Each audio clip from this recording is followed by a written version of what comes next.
Masha, welcome to Kharkiv. It's a great pleasure to meet you here. And I will start with a detached question. Do you feel yourself like a brave woman having been in Kharkiv during the war? No, not at all. Not at all. I am very glad to be here, but I wouldn't have come if I had felt it required bravery. For me, it only required trust. You invited me, and you and colleagues I trust told me that you have spent almost all the time in the last 3 years in Kharkiv. And if you and colleagues I trust tell me that it's okay to come, I just trust them. And I've been here in conditions that are incredibly more safe than most inhabitants of the city. I'm staying only 3 days, and I'm under your constant surveillance. So no, I do not feel brave at all. I feel very grateful to be here. But I know it's your first visit to Kharkiv, and did your expectation match what you saw in the city? No, it's an amazing city.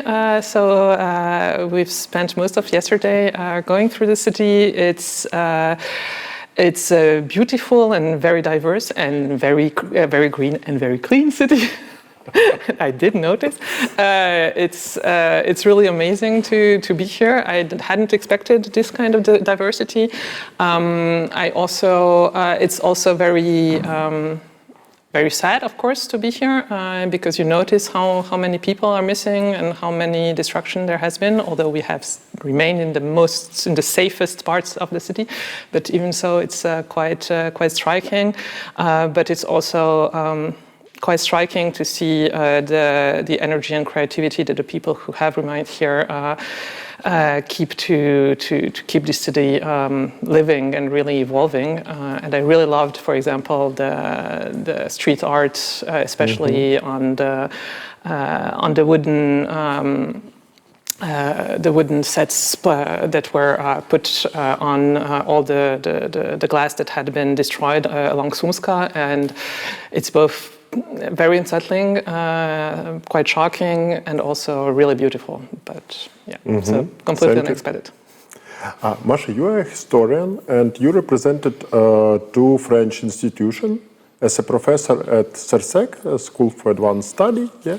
And you are the head of the CERCEC Research Center, both located in Paris. And could you tell me more about your career and how you ended up this position?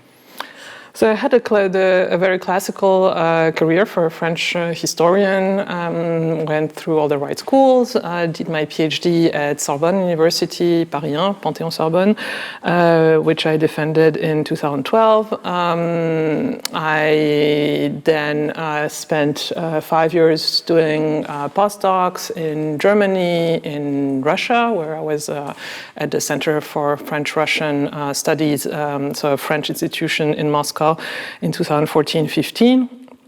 And in 2017, I became a professor, an associate professor at the School for the Advanced Studies in the Social Sciences in Paris. It's a research institution and graduate institutions that was founded in the 60s, 70s by the heirs of the Annales School for History and sociologists and anthropologists from this high point of French social science theory. Interestingly, so this is a school where we don't have faculties. We work in research laboratories, research institutes, and we have to become professors there. We have to submit something like a research profile. So we are not recruited as simply historians. Each of us has their research project, and so I was elected on a research profile, which I entitled back then "The Government of War, the Russian Imperial State, and Irregular Warfare from the 19th to the 21st centuries," which to me was a very classical historical project in many ways. So how the Russian imperial state relied on constant low-scale warfare and violence in its borderlands to sustain its imperial rule, and so how violence was integral to imperial rule and not exceptional. Only actually after 22 did I learn from colleagues that the fact that I had included the 21st century and the idea that the Russian Federation was obviously imperial in structure was completely foreign to my French colleagues, and that many of them had initially been a bit disturbed and had questioned the scientificity of this proposition, which to me was really, not political at all. It was just a descriptive scientific project. Mm-hmm. I was completely apolitical. So then I joined this research institute, which is a Center for Russian, Caucasian, Eastern European, and Central Asian Studies, which was founded in the late 1950s and then, changed in the late 1990s. So I became a historian in the team. We are a multidisciplinary team, and after the full-scale invasion, our institute completely cut its ties to a Russian institution and decided to transform its practices with the politics of decentering our research. Here we, with a focus obviously on Ukraine, on both integrating, supporting Ukraine and Ukrainian academia. We were relying here on colleagues who have worked and known Ukraine for quite a long time, including Yulia Shukan, who was here a month ago. And then a year later, the former director wanted to step down, and she asked me to take her to become director in early 24, which I accepted, even though I'm quite young for the position, let's admit it. But frankly, it's also because I wanted to and my colleagues wanted to accompany this transformation, and for obvious reasons, the colleagues who are most directly involved scientifically and on the ground with Ukrainian academia had better things to do than sit and fill out the reports. So my main mission is basically to support them and to accompany this whole institutionalization of our new policies. Thank you. But as a continue, the main topics you have worked on are related to Soviet studies and Russian studies, which, as I understand it correctly, have long been a very popular field for French researchers. And my first short question, is it correct that I imagine a lot of French researchers involved in such topics? I mean, Russian studies, Soviet studies today. Well, a lot would be a bit of an exaggeration. We are relatively few, but if we take, let's put it like this: if we take the group of people who are that is relatively small, who works on anything related to the territories between basically Berlin and Tokyo. Most of them work on Soviet history specifically, so we have fewer people working on other periods. And within this, most of them have at least started their work by through the lens of Russian studies and Russian history. This has been slowly changing, not only since 22, but also before, with a lot of my colleagues who may not have completely thought through what it meant for their focus on Soviet studies, but who have been working a lot on Lithuania, Latvia, Belarus, Ukraine, Kazakhstan, and the Caucasus. So including archives in Moscow, but really looking at how Soviet policies, what it meant for the people in those regions. And after 22, it required finally really thinking through what it meant, what this practice meant, what it meant for us as historians if we say, okay, we're doing Soviet history, but this is not Russian history, and what this really means. And that's something that we are still processing. Thank you. But I would ask you to tell me more briefly about your own research and why did you become interested in these topics? So the why, as I said, I'm a very classical historian, and there's nothing very political or personal in the topics I research. I did my PhD on the Soviet partisan movement in the Nazi-occupied Soviet Union in its pre-1939 borders. I didn't look at the Western territories that had been occupied and violently annexed in between 1939 and 1941, not considering them Soviet. So I focused on these Soviet partisans, not really caring about what happened in Moscow and everything, but really trying to figure out what was going on on the ground, mostly in eastern Belarus, but also in northeastern Ukraine and in some parts of western Russia, so the Smolensk and Bryansk areas mostly, trying to figure out how those people were living, how was their war experience, their relation to civilian populations, to the police, etc. So this kind of on-the-ground research. So that was my PhD. After that, I got fed up with the German-Soviet War, which we still routinely called the Great Patriotic War back then, even in the West.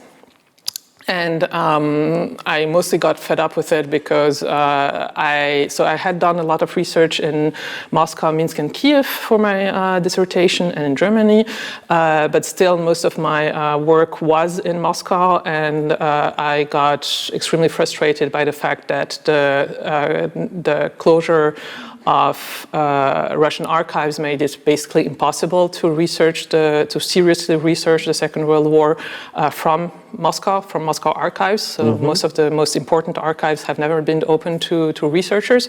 And I got fed up with the big international conferences where we're kind of constantly discussing the same things without having access to the relevant archive.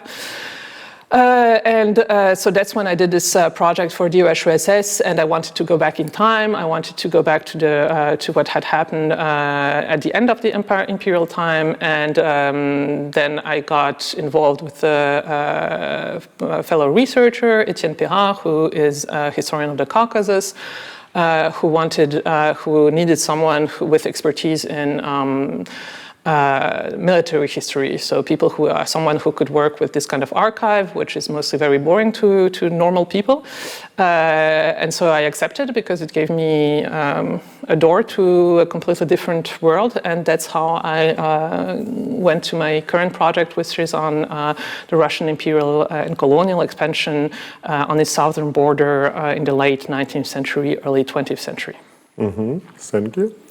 And you are in Kharkiv as a curator and participant speaker in a public event dedicated to the theme of postcoloniality and decoloniality. And in our conversation, you have emphasized many times that you don't consider yourself as expert in this field. But for me, your topics and your opinion are very interesting, and we can talk about it, and I have special series of questions. And first of all, postcolonial studies and decolonial theory have very diverse origins in terms of their regional roots. And could you tell how this is seen from France? And what are these macro regions, and what are their particular experiences? So yes, that's a tough question. And the French have here a very specific perspective as both one of the major former European empires and also one of the spaces where intellectual and academic spaces where thinkers of anti-colonialism, anti-imperialism, post-colonialism, decolonialism have also participated in the debate. Some of them have crafted some of their major ideas in France, and some of the most important thinkers in this field, mostly coming from African countries, have also crafted, or at least crafted their responses, their anti-colonialism, when confronted with the realities of France, of the French Republic as a colonial space. So this is a very complicated situation to be in, just as it is for Great Britain, for example. We are here very close, although we profess to have been at war with each other for centuries, but And here maybe I'd like to stress that the French perception of things is a bit different from the British one, including because of the people who have been most directly included in this academic institution and academic spaces and cultural spaces in English language and British and French language spaces. And here you really see how, so you have a British linked post-colonial thought that emerged mostly in the late 70s, early 80s with thinkers like Said and Bhabha, and those people spoke from English-speaking academic institutions and formulated a critique of European, not only of European colonialism, but also of the way that knowledge structures were intertwined with the violence of the empire and how those knowledge structures remained in place after the empire ended, and thus continue to inform the relationship between the colonial center and the former colonies, the former colonized societies, who are still caught in this mirror relation between the way that the West and Europe has constructed this image of the colonial other and how the colonial other still tries to maybe rethink itself, but from that position. So being caught in this very hierarchical and very unequal post-colonial structure. This original decolonial approach was mostly linked with, for Said, mostly with Palestinian Arab areas, but it has mostly then been formulated by several major thinkers originating from the Indian subcontinent, and this English language dominated region of the world, where you have this first major post-colonial thought that emerges and that remains for a very long time remains very marginal in France. So most of those works are only translated very late in France. It takes 20, 30 years to translate even the most important works of those people in French. And I'm talking about the people who are working in British and American universities. I'm not even talking about Indian thinkers who are writing from India. That's a completely other world for the French. Then you have, this one often dominant school, which is also dominant because of the pregnancy of the importance of the English language internationally, is only one of many, and we can see at least two other, and there would be many others, but we can see at least two other main kind of poles in this debate. We have who are also to some extent critical of the way that these post-colonial thinkers anchored in the post-British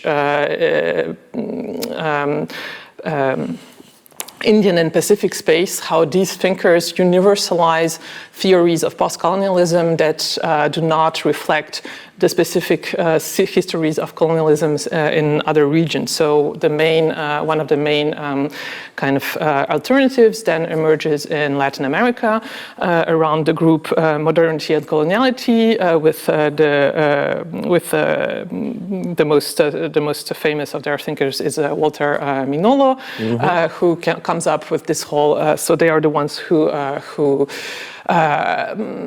really articulate a decolonial theory that's distinct from the post-colonial school studies that were birthed by this Anglo-British, post-British imperial thought.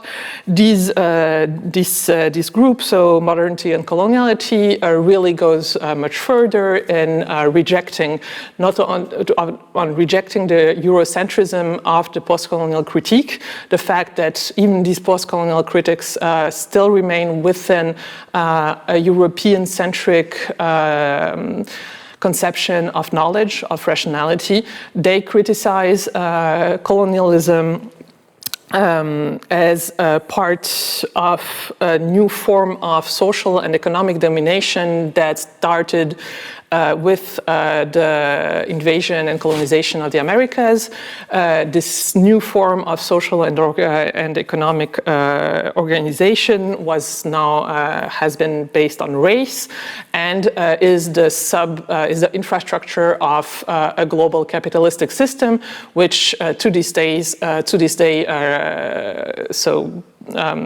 reproduces those hierarchies, and they plead for a complete break with modernity as being completely inseparable from this colonialism.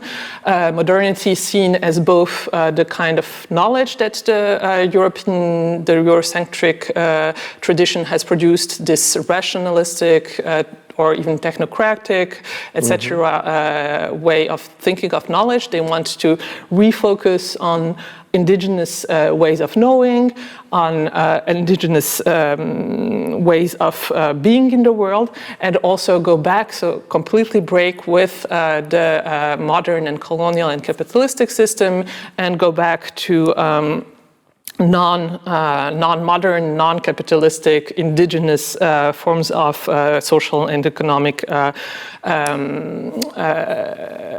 organization structures, while also advocating for South-South solidarities against this entire Eurocentric, colonial and modern and capitalistic system. Again, you have then the most present in France are more like the French, mostly French-speaking African intellectuals who have also really in different ways articulated programs of Africanism, so also breaking with those legacies of settler colonialism and erasure of native cultures, trying to recenter indigenous cultures. And finally, we could also, but I'm not going to talk about it, but there are also completely different traditions in Asia, for example, where thinkers are also grappling with trying to rethink a regional space that has been for centuries and way before even before the European imperialism, that has been plagued by, or that has been structured by a plurality of often competing imperialisms, both European and non-European. So you have all these things, and so the French are both part of this discussion. So, for example, for the Africanists, French journals have been one of the French academic journals have been historically one of the spaces where these debates could be carried out, where they could also defend those theories, but they also have to contend, obviously, with, well, let's say, a lot of reticence on the part of the French. Thank you. And my next block more focused on French. And we had such communication about it, and I remember your idea. You noticed how long empires live, and you remind me that quite recently for historians, but in the 1970s, Portugal lost its metropolitan status, for example, and Britain is just today saying goodbye in the Chagos Islands, for example, and it was not so familiar for me, the situation when the Republic of France still retains the fragments of what was once a colonial empire.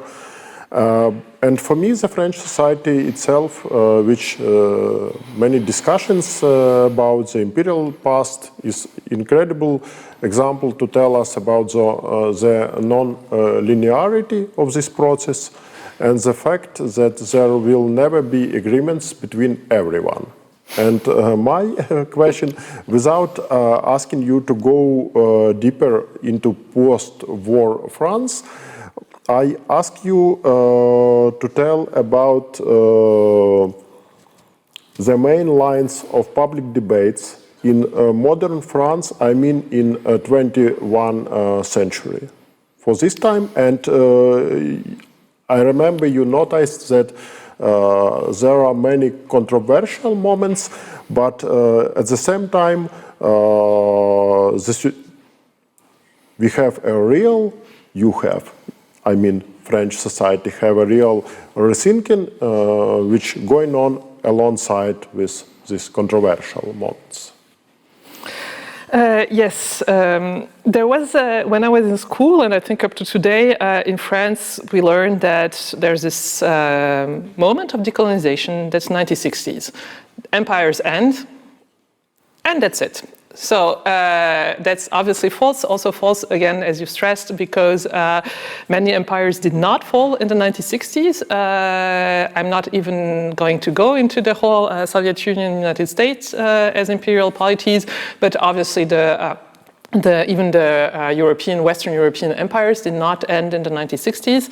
And actually, when a few months ago the British Prime Minister finally signed the agreement to basically give the Chagos Island their independence.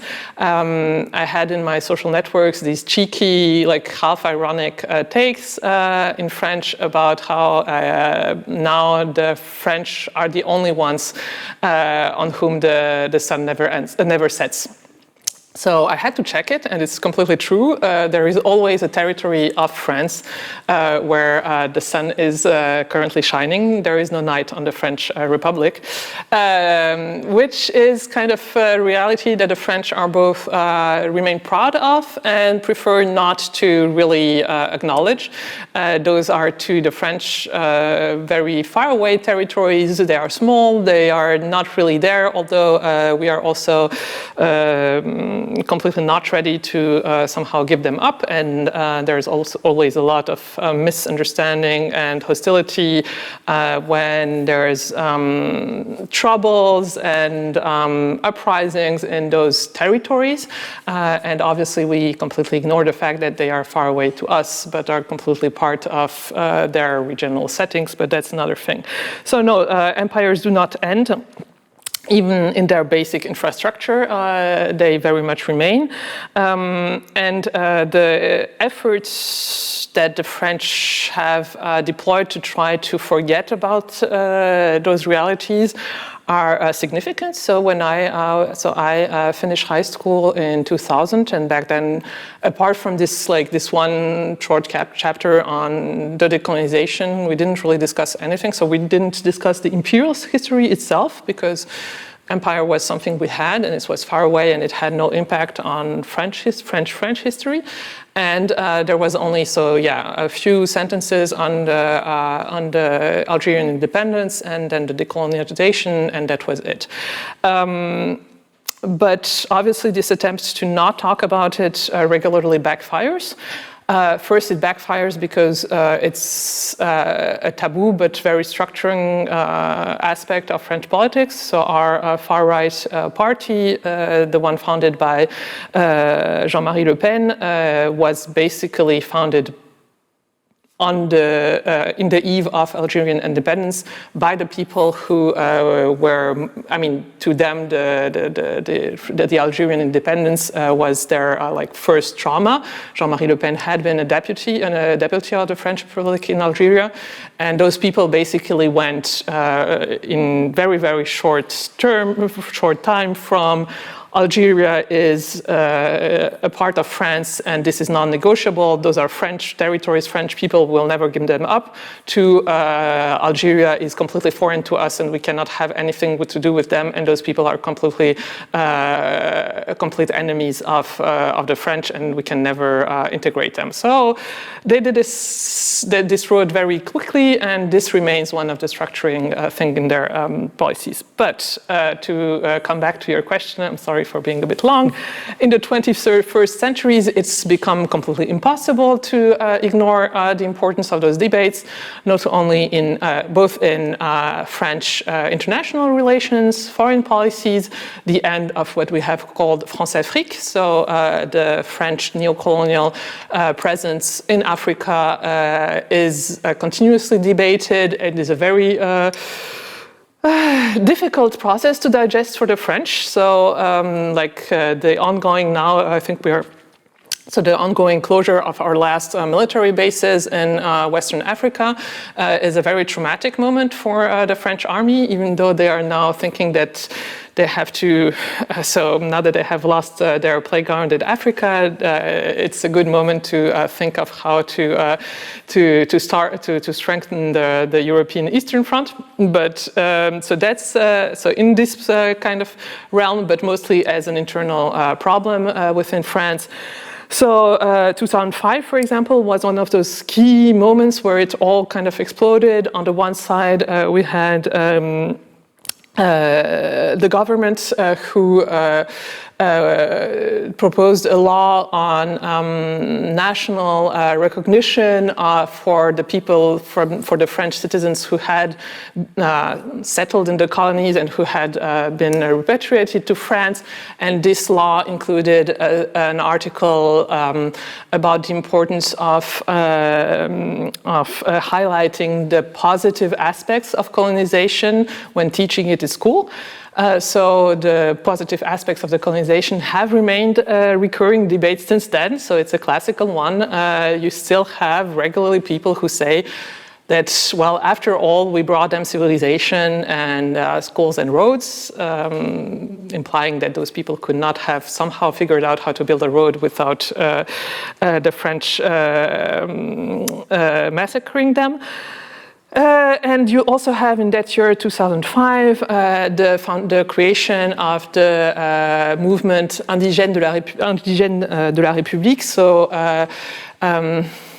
Natives of the Republic, which is a movement that really stresses, that argues that the French Republic remains colonial in its structures and reproduces these colonial hierarchies against people coming from the French colonies, former and current, and that the French Republic is colonial and is racist, and they have so they argue or they advocate for a real decolonization of the French Republic, which has been, and this movement, which was created a few months before another third event that was important in 2005, which were the riots in some of the French suburbs, which were very important and were a very important also mobilizing moment for a lot of the youth in these. So afterwards, a lot of the youth in those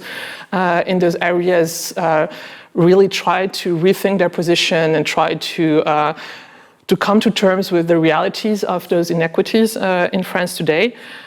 This movement of the Indigène de la République has also been very starkly criticized, including on the left, for one of the things that for being too exclusionary, for focusing too much on identities, and for rejecting the universalist French Republican discourse that stresses common social and economic problems between people, regardless of race, etc., and religion, while those people say, yeah, it's nice to talk about your universalist social economic problems, but we are always the ones who end up being screwed, so maybe it's not that universalist.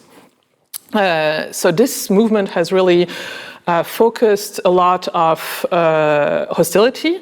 By now, in the 20 years since, I'm talking about as an informed citizen of France. It's not my field, but this has led also to a polarization of the debate. Obviously, the rise of the far right, which is starkly xenophobic or even racist in many cases.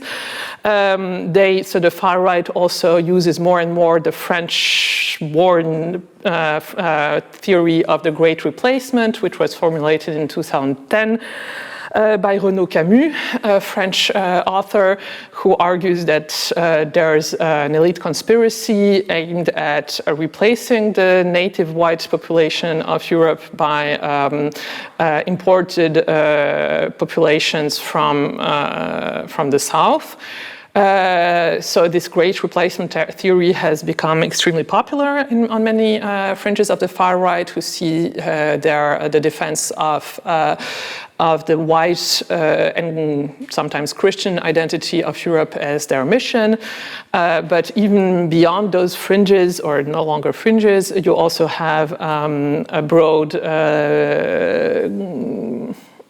a lot of people who have started to argue against what is called separatism.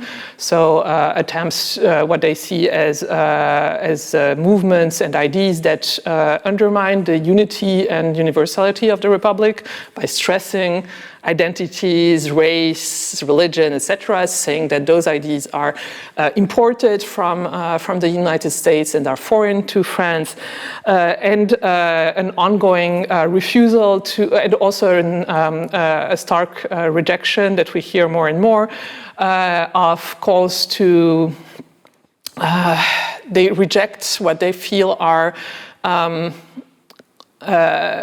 calls to stress the guilt of the French. So they say that the French should be proud of their history, that again, colonization had its good sides, etc., and that these attempts to reckon with the past and to pretend, to arguably make people feel guilty about this past are misplaced. So you have all this tendency. On the other side, you also have obviously a much more and just a very dynamic and very diverse milieu of people who are trying to come to terms with these very, very complicated legacies, including in institutions and museums. So I will just mention the really great museum dedicated to slavery and the slave trade in Nantes, which was, as all those Atlantic harbors has massively, Bordeaux, Nantes, etc., have massively benefited from the slave trade, and the slave trade really made them boom and turned them into the very prosperous cities, harbor cities that they are up to today. So you have those kind of initiatives. You have a lot of people trying underground to grapple with what it means concretely to decolonize the archive, decolonize the curriculum. And those are very fraught topics. But to come back to it, none of this is linear. Everything is, so you always have all those people. There's no way that one of them will, none of those camps is going to win. You cannot forbid, you cannot just suppress the reality that we have a lot of people who have very good existential reasons to want to recognize this past, who need to find ways of talking about their realities. And, well, unfortunately, we can also not simply ignore the fact that to many people this is threatening and this is difficult, and this is an ongoing debate that's been going on for now decades, and that is nowhere near resolution.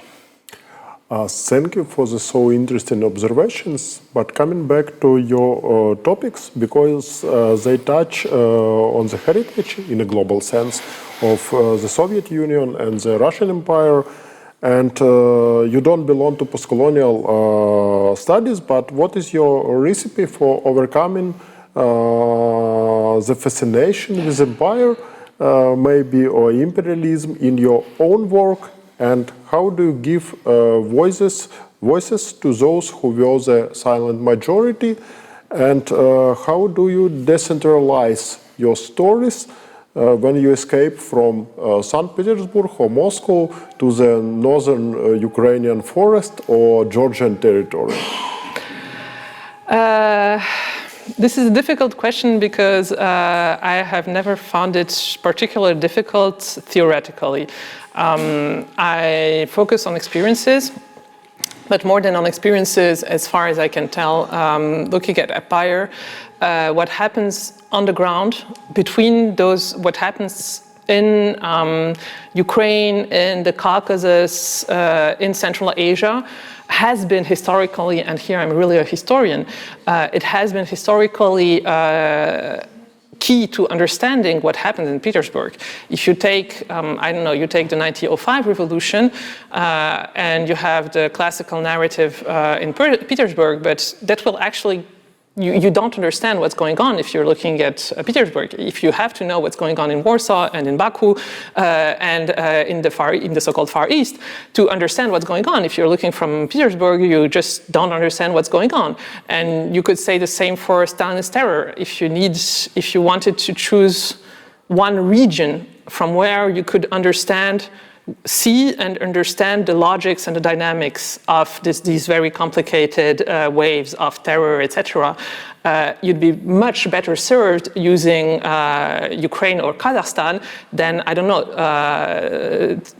the Oblast of Tver, where in Tver you would see nothing. You would not understand what's going on. You have none of this. But if you take any region in Ukraine or Kazakhstan, you are going to see those waves, those contradictions, those conflicts, the tensions, the paranoia. So this is really a very non-political, it's simply a scientific fact that this is where it's going on. It's there that the conflicts take place. Again, I'm a historian of empire. I'm not a historian of, well, the many other things that can be studied, but even then, it's only interesting. I mean, I don't think you can understand empire without looking at what's going on there. And secondly, so again, my main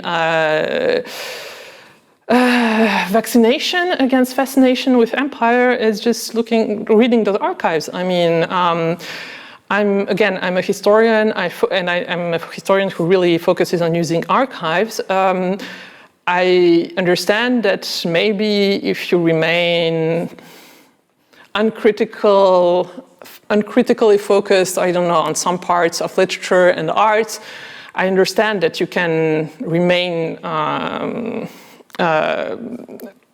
prisoner of this fascination. This is another topic, but frankly, reading those archives, I find it extremely difficult to imagine that someone would remain. Those are archives of extreme violence. Everywhere, every time. Especially when you look at those people on the ground, like not the theorists and the nice, lawyers writing in Petersburg or Moscow who can make huge and nice talks and theories to justify. And they, like in Moscow and Petersburg, those people are going to make the whole infrastructure of violence often very invisible. But when you read the archives on the ground, when you look at the usual administrator and the petitions of the people and all this archive, it's really impossible to ignore the stupidity, the violence, the incompetence, etc. that's basically there all the time. So the other question is how to really think those imperial relationships of domination by including all the actors involved, and I think that's another question, and that's a question that's much more complicated. Again, here the archive is mostly a product of empire. It reflects those hierarchies. It also makes a lot of the people who are acting outside of the state invisible or very hard to grasp. So there's a premium for. First I'm trying to understand the logic of the imperial actors themselves, and secondly, there's always a premium for the traces of the conflicts, the tensions, where the people, the very diverse people that they are trying to govern, often through violence, where those people appear. But there's also obviously then a tremendous language question, which is not solved by just regardless of the territory, it's not just solved by learning one other language. So for example, you cannot write the history of Ukrainian lands and societies without speaking or at least reading Ukrainian. But actually, you would probably also need at least Yiddish and maybe German, and well, maybe Turkish, Ottoman, Tatar. I mean, and those are just, and I'm not even going to go into the kind of linguistic skills you would need to really understand the Caucasus and its diversity. That's really beyond me. But those are, to me, you acknowledge the challenges. And you try to do what you can with the colleagues who are interested. Mm-hmm. Thank you. And my last block questions probably is about future, and it's real torture for historian maybe, but how do you see the future of discussions about Ukraine, its region, and its real question of which region we are talking about Europe, Ukraine in Europe, and I mean, is a transnational network of effective solidarity for communities with different experiences in the past is possible? And what is the place of Russia in this story, where the discussion about past rays are forbidden today? To me, it's the most obvious challenge for me today as someone working from France in the Center of Area Studies. To me, the question is how to not only how to think Ukraine as European, but how to think of Europe to rethink Europe as including Ukraine. And more broadly, it's really the question that still remains to me completely unaddressed, that a lot of European intellectuals have spent, so they are focused on the decolonization of Europe is mostly about the relationship between Europe and others. It remains like that, even when those are internal others. But thinking positively of what it means to have a post-imperial Europe today, which is basically a polity that is trying not to be imperial, which is very, very complicated, but is built from bits and pieces of a lot of different empires. And none of the, or almost none, I think, of the territories nowadays, the European Union, none of them have, or almost none of them have remained outside of empires, but also almost all of them have been included in various ways in this European imperialism, being both often in different ways victims of those systems of domination and hierarchies and exploitation, and also actors in them. And trying to kind of bring those bits and pieces of empire with their very different positions in those very complex hierarchies, bring them together, and trying to think what it could mean to have a non-imperial Europe, which also means very concretely we're not just talking about intellectual challenges. This also means how can we build a political system that will concentrate enough financial and, for example, military resources without creating an imperial center to administer those resources, because that's what, I mean, the real reason of why empires exist is to concentrate those resources. That's how the Russian Federation can really wage war. It's not because, I mean, they are not a very big country, and they are certainly not a very rich one, but they are very, very efficient, and concentrating the financial and military resources, centralizing them, and mobilizing them for one end. European Union, as we all know, has much, much more resources and people, etc. But as of today, is completely incapable of coordinating those resources and putting them, like mobilizing them to a political end. How do you do that without constructing an imperial structure? How do you do that without reproducing the kind of centralization, hierarchies, etc., that have informed European history throughout history? Is a very open question. And here I think that there's a promise that comes from the Ukrainian debates on decolonization. There's a possibility there. I don't know if it's going to work. I really don't know how the future will look like. But I think there's really something that's going on there. That's also already, like we already have colleagues in Poland, in the Czech Republic, etc., in Hungary, who have been grappling with those questions for at least 10, 15 years. And now the Ukrainian colleagues, with the urgency of the war, there's tremendous debates that go in all possible directions, but they also take place within this European framework. They are forced to in many ways, and I don't know if it's going to work, but that's maybe the only chance that Europe has to really rethink itself as a province of the world and no longer as an imperial center. Again, I don't know if it's going to work. I don't think that any single person can decide to do those kind of things. Those are very complex processes. But I do hope that it will, and that Ukrainians can play an important role in this very difficult process. Ukrainians can, but as far as I can tell, Russians can't. This is not, I've spent quite a lot of time in Russia. I'm not somehow specifically hostile to Russians as Russians. I'm not Ukrainian. I do not have the same visceral involvement in the defense against Russian aggression.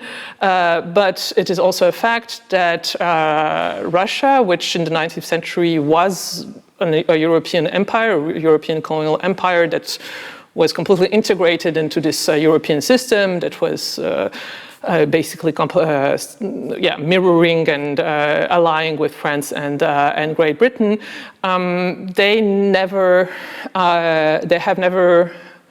The metropolis in Russia has never opened to questioning those realities. As I told you once, the difference may be that the MGU, nobody could imagine that MGU could play the role of Columbia University in decolonization debates. Even during Perestroika. Even during Perestroika. Okay. I mean, there are individual colleagues, including in Russia up until today, who have made some tremendous contribution to this kind of history, and I'm thinking of historians of Central Asia, but those are very isolated individuals.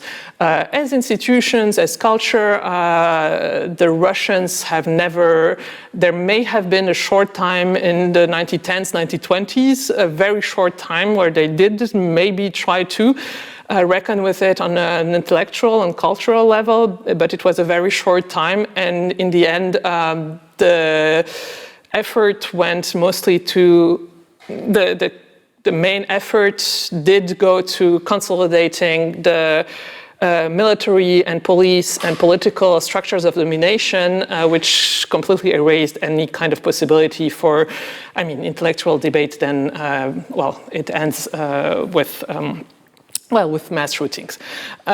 So this inability to rethink this legacy, which again, as we see in Europe, it's not just about abstract political debates. It also means that you have to rethink very central social, economic, and political processes. Again, for Russia, not even talking about, the end of the Russian Empire.